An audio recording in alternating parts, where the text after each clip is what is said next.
Added new boss, Caban. He once had a small legal business in Tarkov.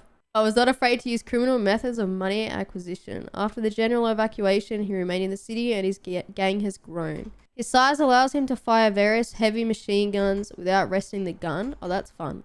But at the same time, Caban cannot afford to be mobile and therefore either stays in position or moves slowly from point to point during combat. He has a large number of well-armed guards, some of whom are former military men who have organized a strong defense for him.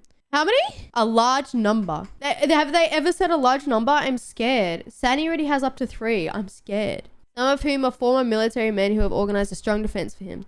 The boss dwells in the area of the car repair shop on streets of Tarkov. The area is heavily defended and entrances are fortified with stationary machine guns and AGS.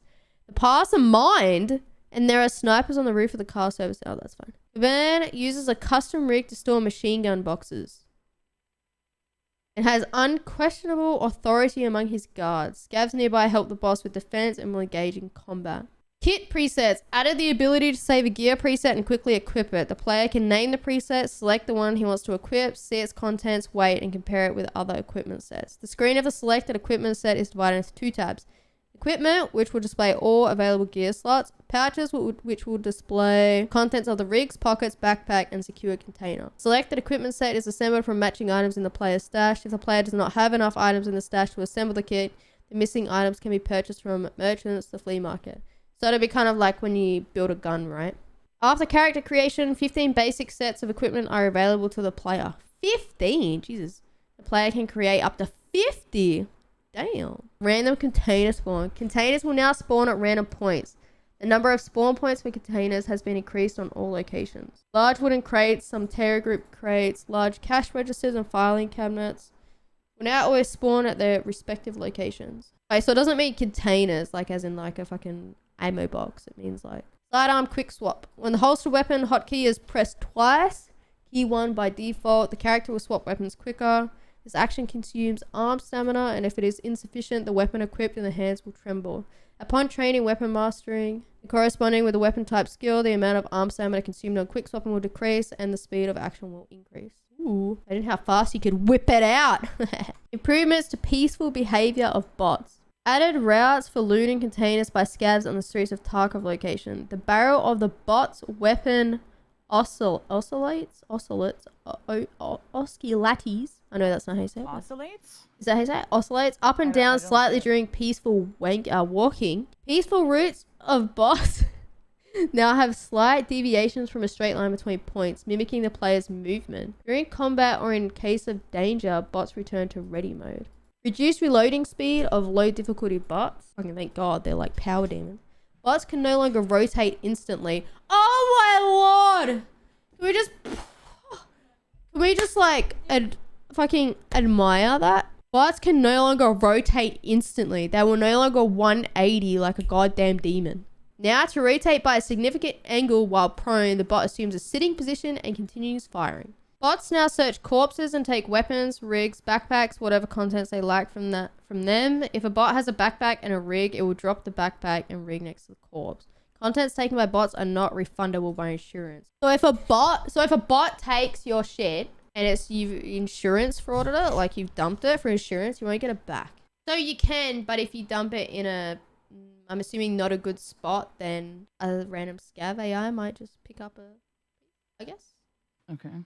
Bots can share an item with a player playing as a scav by calling out to them. Bots can share an item with a player playing as a scav by calling out to them. Couldn't you already do that? I'm confused. Improved visibility of bots at dusk? No. Now it corresponds more correctly to the change of light level. Flashlight still gives better visibility at this time of day.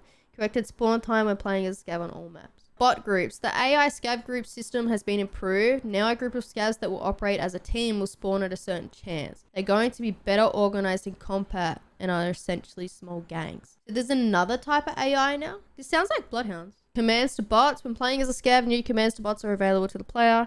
The chance that a bot will execute a command depends on its reputation with defense. All commands have a cooldown.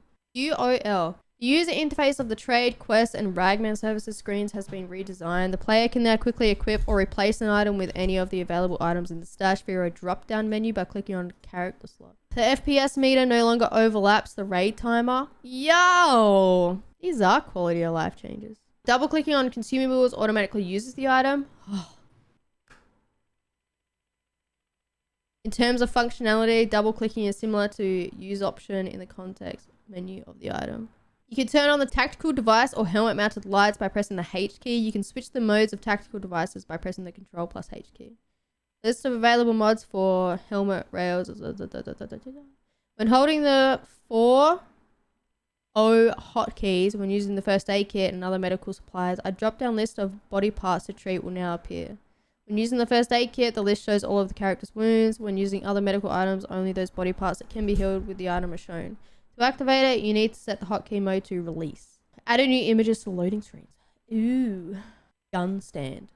A new module weapon stand has been added to the hideout. The stand has 3 levels of pumping. Oh yeah. Each level can hold a certain number of weapons. Wait, level 1 is 108 cells, level 2 is 132, level 3 is 182. Only weapons with all critical components can be placed on the shelves of the weapon stand. Ooh, now it won't take up all your inventory. Sale of Scavs gear. A sell equipment button has been added to Scavs gear transfer screen. The player can sell all the equipment he has after extracting as a scav, including currency the fence doesn't normally buy. Improved display of the crafting process. Added animation and a color indication to the icon of the module where the crafting is in progress. Finished craft is now displayed first in the module list. Clicking on the complete craft counter takes you to the module that has a ready for pickup item. Graphics and performance. The visual effect of anesthetic has been changed. Is this where there's no sharpening anymore? Okay, a new technology of fog rendering has been implemented on streets. Added a new culling system to the lighthouse location. Weapons and equipment. Added SVT 40 and AVT 40, AK-12 assault rifle, PKM and PKP light machine guns, Rizzy's sawed off. There's a sawed off shotgun. PM and PB pistols have been updated. New ammos. Balancing changes to the characteristics of the ammo. Balancing of trade changes. Balancing changes to crafts. Resizing for the following mods. All these mounts.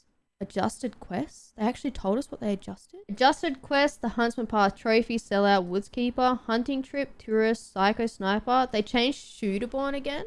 Interesting. Tarkov Shooter Part 8 they changed. Psycho Sniper, Shooterborn in Heaven, Tarkov Shooter 8, Capturing Outposts, Stylish One. Oh no. Farming Part 4, Grenadier, Crisis, Insomnia, So It Good Part 3, and Test Drive. Reduce requirements for building a level 1 module. New requirements for the shooting range. Effective war they changed. The gym they changed. And then there's some bug fixes. They didn't call it bug fixes. They called it corrections, which I respect.